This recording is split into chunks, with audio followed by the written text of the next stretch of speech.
प्रिय मित्रों, भविष्य दर्शन चैनल में आपका हार्दिक स्वागत है। आज हम बात करते हैं मेष लग्न की दृष्टि से द्वादश भाव में गुरु के फल पर। सबसे पहले आपको बता दूं, गुरु अपने घर से पंचम, सप्तम और नवम भाव को पूर्ण दृष्टि से देखता है।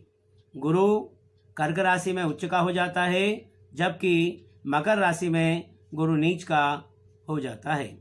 गुरु के कारक भाव हैं द्वितीय भाव, पंचम भाव, नवम भाव, दसम भाव और एकादश भाव। सबसे पहले आपको बताऊं कि मेष लग्न में गुरु नवमेश और द्वादशेश होता है। नवमेश होने से गुरु मेष लग्न की कुंडली में अत्यंत शुभ हो जाता है, जबकि द्वादशेश के रूप में गुरु नगण्य फल देगा। इसलिए हम ये कह सकते हैं कि मेष लग्न की कुंडली में गुरु कारक रहेगा।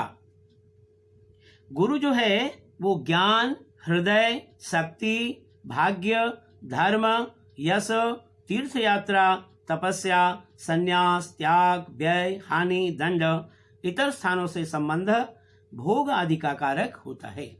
अब आप यहाँ देख रहे हैं कि प्रथम भाव में आप मेष लग्न है। मेष लग्न जो है ये गुरु का, यानी कि मेष लग्न का जो स्वामी है वह है मंगल, जो गुरु का मित्र है। ऐसी स्थिति में मित्र के घर में गुरु का विद्यमान होना जातक को जो है गुरु के प्रभाव से ऐसा जातक अत्यंत यश, उन्नति एवं प्रतिष्ठा को प्राप्त करता है। यहां से गुरु की जो पंचम दृष्टि होती है वो आती है हमारे पंचम भाव पर, संतान भाव पर, विद्या बुद्धि के भाव पर। ऐसी स्थिति में गुरु का पंचम भाव पर दृष्टि होना जातक को विद्या बुद्धि व संतान के पक्ष में अत्यंत लाभ की प्राप्ति होती है। यहाँ से गुरु लग्न से जब देखता है सप्तम दृष्टि से सप्तम भाव को, जो शत्रु दृष्टि यहाँ पर सप्तम भाव पर हो रही है, जाया, पत्नी, व्यवसाय का भाव है। ऐसी स्थिति में जातक को स्त्री और व्यवसाय के क्षेत्र में कुछ परेशानियां उत्पन्न होती है और दैनिक व्यवसाय में भी कुछ कठिनाइयां प्राप्त होती हैं। लग्न से गुरु की जो नवम दृष्टि आती है वो स्वग्रही दृष्टि आती है अपने भाग्य स्थान पर, जिसके कारण जातक का भाग्य बड़ा प्रबल होता है, जातक के भाग्य में वृद्धि होती है। ऐसा जातक यशस्वी, धनी, सुखी, धर्मात्मा और विद्वान होता है। अब हम बात करते हैं द्वितीय भाव की, जहां पर आप देख रहे हैं द्वितीय भाव यहाँ पर वृष राशि है, जिसका स्वामी है शुक्र। ऐसे शत्रु क्षेत्र में शुक्र की वृष राशि पर जातक यहाँ पर जब गुरु विद्यमान होता है तो जातक को बाहरी स्थानों के संपर्क से धन की प्राप्ति होती है। भाग्य की वृद्धि में कुछ कमियां, कुछ हानियां भी जातक को होती हैं। पारिवारिक सुख भी जातक को कम ही मिल पाता है। यहाँ से गुरु की जो पंचम दृष्टि आती है वो आती है हमारी षष्ठ भाव पर, जहां पर देख रहे हैं आप गुरु की मित्र दृष्टि है, जिसके कारण शत्रु पक्ष पर दृष्टि होने से जातक को बीमारी, यहाँ पर अपने शत्रु पर प्रभाव उसका बना रहता है। यहाँ से गुरु की जो सप्तम दृष्टि है वो आती है हमारी मित्र दृष्टि अष्टम भाव पर, तो जिसके कारण जातक को आयु का लाभ मिलता है और व्यवसाय में लाभ की प्राप्ति होती है। द्वितीय भाव से बैठ करके गुरु की जो सप्तम नवम दृष्टि आती है वो आती है हमारे दसम भाव पर, जहां पर गुरु नीच का हो जाता है। नीच दृष्टि है यहाँ पर, जिसके कारण पिता, राज्य व व्यवसाय के क्षेत्र में जातक को परेशानियों का सामना करना पड़ता है। अब बात करते हैं हम तृतीय भाव की, जो तृतीय भाव हमारा छोटे भाई बहनों का है, पराक्रम का, हिम्मत का, साहस का भाव है। ऐसी स्थिति में मित्र के घर में गुरु का यहाँ पर विद्यमान होना जातक के भाई बहनों का जातक को पूर्ण सुख प्राप्त होता है। ऐसा जातक पराक्रमी व साहसी होता है। तृतीय भाव से पंचम दृष्टि जो आती है गुरु की, वहां पर वो आती है हमारे सप्तम भाव में, जहां पर सप्तम भाव में शत्रु दृष्टि है गुरु की। यहां से जातक को स्त्री व व्यवसाय के क्षेत्र में परेशानी का सामना करना पड़ता है। गुरु की जो है सप्तम दृष्टि आती है वो हमारे भाग्य भाव पर आती है, जहां पर गुरु की स्वग्रही दृष्टि है। ऐसी स्थिति में जातक का भाग्य वृद्धि होती है और जातक को अपने कर्म की भी वृद्धि होती है, व्यवसाय में सफलता मिलती है। तृतीय भाव से बैठ करके गुरु की जो नवम दृष्टि आती है वो आती है हमारे एकादश भाव पर, जो हमारा एकादश भाव है जहां पर शनि यानी कि कुंभ राशि विद्यमान है। तो ऐसी स्थिति में जातक को व्यवसाय, यहाँ पर जातक को कठिनाइयों के साथ भाग्य, धर्म तथा व्यवसाय की वृद्धि होती है। बड़े भाई बहनों का भी लाभ जातक को प्राप्त होता है। अब हम बात करते हैं चतुर्थ भाव की, जहां पर आप चतुर्थ भाव देख रहे हैं, यहाँ पर गुरु उच्च कर्क राशि है, यहाँ पर गुरु उच्च का होकर के बैठा हुआ है, जो माता, भूमि, भवन, वाहन का भाव है। ऐसी स्थिति में गुरु का चतुर्थ भाव में बैठना जातक को माता, भूमि व भवन का पूर्ण सुख प्राप्त होता है। यहाँ से गुरु अपनी पंचम दृष्टि से देखता है यहाँ पर हमारी अष्टम भाव को, जो हमारा मित्र दृष्टि से आयु का भाव है। ऐसी स्थिति में जातक को आयु की वृद्धि होती है और व्यवसाय से लाभ मिलता है। चतुर्थ भाव से बैठ करके गुरु अपने सप्तम दृष्टि से देखता है दसम भाव को, जहां पर गुरु की नीच दृष्टि है। ऐसी स्थिति में पिता, राज्य और व्यवसाय से जातक को कुछ कठिनाइयों का सामना करना पड़ता है। यहाँ राज्य के क्षेत्र में भी जातक को कुछ असंतोष की प्राप्ति होती है। चतुर्थ भाव से बैठ करके गुरु अपने नवम दृष्टि से, स्वग्रही दृष्टि से देखता है द्वादश भाव को, जहां पर स्वग्रही दृष्टि होने के कारण जातक को खर्च में वृद्धि होती है, लेकिन बाहरी संबंधों से जातक को पूर्ण लाभ की प्राप्ति होती है। अब हम बात करते हैं पंचम भाव की। पंचम भाव में मित्र के घर में गुरु का विद्यमान होना जातक को विद्या के क्षेत्र में, धन के क्षेत्र में, संतान के क्षेत्र में पूर्ण सफलता दिलाता है। गुरु यहाँ से बैठ करके अपनी पंचम दृष्टि से देखता है स्वग्रही दृष्टि से भाग्य भाव को, जिसके कारण जातक के भाग्य में उत्तरोत्तर वृद्धि होती है और व्यवसाय का लाभ होता है। वो आती है हमारे एकादश भाव पर, जहां पर गुरु शनि का जो घर है यानी कि कुंभ राशि है, जिसका स्वामी है शनि। ऐसे यहाँ पर गुरु, यहाँ पर जातक को जो है अन्य साधनों में कमी आती है और अड़चने आती हैं। पंचम भाव से बैठ करके गुरु की जो नवम दृष्टि आती है वो आती है हमारे लग्न भाव पर, जहां पर गुरु की मित्र दृष्टि है। ऐसी स्थिति में जातक जो है, जातक का शरीर सुंदर, स्वस्थ, धनी, बुद्धिमान और ऐसा जातक व्यक्तित्व से बड़ा आकर्षक होता है। अब हम बात करते हैं षष्ठ भाव की, जो छठा भाव हमारा रोग, शत्रु और मामा का, ननिहाल का भाव है। ऐसी स्थिति में बुध के घर में यहाँ पर गुरु का विद्यमान होना जातक को कुछ भाग्योन्नति में रुकावटें आती हैं, लेकिन भाग्य की वृद्धि होती है। यहां से जातक को आप देख रहे हैं शत्रु पक्ष पर ऐसा जातक पूर्ण रूप से सफलता प्राप्त करता है। यहां से गुरु अपने पंचम दृष्टि से जो है, गुरु की जो आती है दसम भाव पर नीच दृष्टि है, जिसके कारण जो हमारा पिता, राज्य और व्यवसाय का स्थान है, ऐसी स्थिति में जातक को पिता, राज्य और व्यवसाय के क्षेत्र में कुछ कठिनाइयों का सामना करना पड़ता है।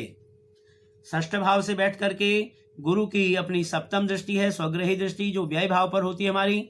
ऐसी स्थिति में जातक के जीवन में खर्चे अधिक होते हैं, लेकिन बाहरी संबंधों से जातक को पूर्ण लाभ की प्राप्ति होती है। षष्ठ भाव से बैठ करके गुरु अपने नवम दृष्टि से, शत्रु दृष्टि से देखता है द्वितीय भाव को, जो हमारा धन व कुटुंब का भाव है। ऐसी स्थिति में जातक को अपने परिवार से कुछ सुख कम ही मिल पाता है और धन का भी कुछ उसको अल्प लाभ प्राप्त होता है। अब हम बात करते हैं सप्तम भाव की, जहां पर स्त्री व व्यवसाय का हमारा क्षेत्र है। जो शत्रु के क्षेत्र में गुरु का यहाँ पर विद्यमान होना जातक को पत्नी व व्यवसाय से कुछ कठिनाइयों का सामना करना पड़ता है। सप्तम भाव से बैठ करके गुरु अपनी पंचम दृष्टि डालता है एकादश भाव पर, तो जहां पर ये शनि का घर है। ऐसी स्थिति में पंचम भाव से आमदनी के मार्ग में जातक को कुछ सीमित सफलताएं प्राप्त होती हैं। सप्तम भाव में बैठ करके गुरु की सप्तम दृष्टि होती है हमारे लग्न भाव पर, जहां पर मित्रवत दृष्टि से गुरु जो है लग्न भाव को देख रहा है, जिसके कारण जातक का शरीर सुंदर तथा प्रभावशाली होता है। यहाँ पर गुरु सप्तम भाव में बैठ करके नवम दृष्टि से देखता है हमारे तृतीय भाव को, जो हमारे छोटे भाई बहनों का पराक्रम का, हिम्मत का, साहस का भाव है। ऐसी स्थिति में जातक को अपने भाई बहनों का पूर्ण सुख प्राप्त होता है। ऐसा जातक पराक्रमी व साहसी होता है। अब हम बात करते हैं अष्टम।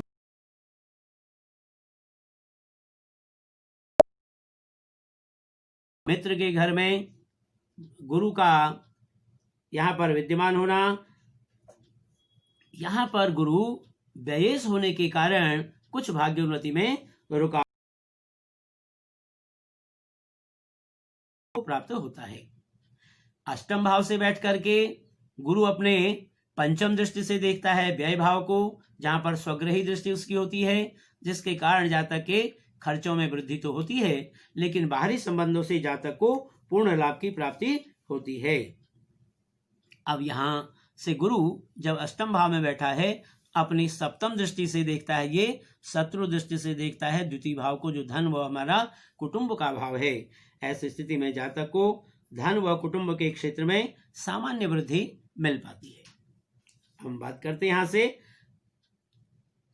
अष्टम भाव से बैठ करके गुरु अपने नवम दृष्टि से देखता है हमारे चतुर्थ भाव को, जो माता भूमि भवन का भाव है। यहाँ पर गुरु की उच्च दृष्टि है, जिसके कारण जातक को माता भूमि व भवन का, वाहन का पूर्ण सुख अपने जीवन में प्राप्त होता है। ऐसा जातक अपने सुखी जीवन को व्यतीत करता है। अब हम बात करते हैं नवम भाव की, जो हमारा भाग्य का भाव है।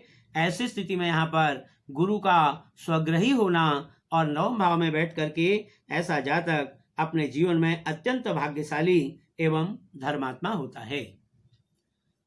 यहां से गुरु की जो पंचम दृष्टि है वो आती है हमारी मित्रवत दृष्टि लग्न भाव पर, जिसके कारण जातक का शरीर स्वस्थ व सुंदर होता है। नवम भाव से बैठ करके सप्तम दृष्टि से देखता है गुरु तृतीय भाव को, जो छोटे भाई बहनों का, पराक्रम का, हिम्मत का भाव है। ऐसी स्थिति में जातक को भाई बहनों का जीवन में पूर्ण सुख प्राप्त होता है और पराक्रम की वृद्धि होती है।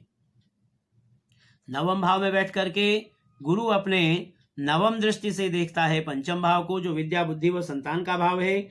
ऐसी स्थिति में जातक को संतान, विद्या व बुद्धि के क्षेत्र में विशेष सफलता प्राप्त होती है। अब हम बात करते हैं दसम भाव की, जहां पर दसम भाव में देख रहे हैं आप मकर राशि है, जिसका स्वामी है शनि, और ये मकर राशि में गुरु जो होता है वो नीच का हो जाता है। तो जो पिता, राज्य और व्यवसाय का भाव है, ऐसी स्थिति में नीच के गुरु के होने के कारण जातक को पिता, व्यवसाय व राज्य के क्षेत्र में कुछ कठिनाइयों का सामना करना पड़ता है। व्यवसाय में हानि होती है, भाग्योन्नति में जातक को कुछ रुकावटें प्राप्त होती हैं। यहाँ से गुरु अपने पंचम दृष्टि से देखता है हमारे द्वितीय भाव को, जहाँ पर शत्रु दृष्टि है। द्वितीय भाव है हमारा कुटुंब का, परिवार का, धन का भाव है। ऐसी स्थिति में धन के मामले में और कुछ परिवार के मामले में भी जातक को कुछ कठिनाइयों का सामना करना पड़ता है। ऐसे जातक को अपने जीवन में धन का अल्प लाभ ही प्राप्त हो पाता है। गुरु जब दसम भाव में बैठा हो नीच का होकर के, तो वो अपने सप्तम दृष्टि से, उच्च दृष्टि से देखता है हमारे चतुर्थ भाव को, जहां पर जो माता, भूमि, भवन, वाहन का भाव है। ऐसी स्थिति में जातक को अपने जीवन में माता का, भूमि का, भवन का और वाहन का पूर्ण सुख अपने जीवन में प्राप्त होता है। दसम भाव से बैठ करके गुरु की अपनी जो नवम दृष्टि है वो आती है हमारे षष्ठ भाव पर, जो मित्रवत दृष्टि वहां पर है। ऐसे शत्रु पक्ष पर ऐसा जातक अपना प्रभाव बनाए रखता है और अपने भाग्य की शक्ति द्वारा अपने जीवन में उन्नति करता है।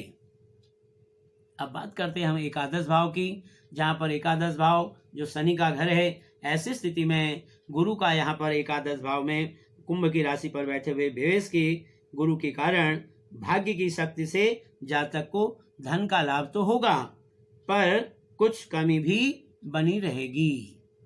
यहाँ से गुरु अपने पंचम दृष्टि से देखता है हमारे तृतीय भाव, पराक्रम भाव को, जो छोटे भाई बहनों का पराक्रम का भाव है।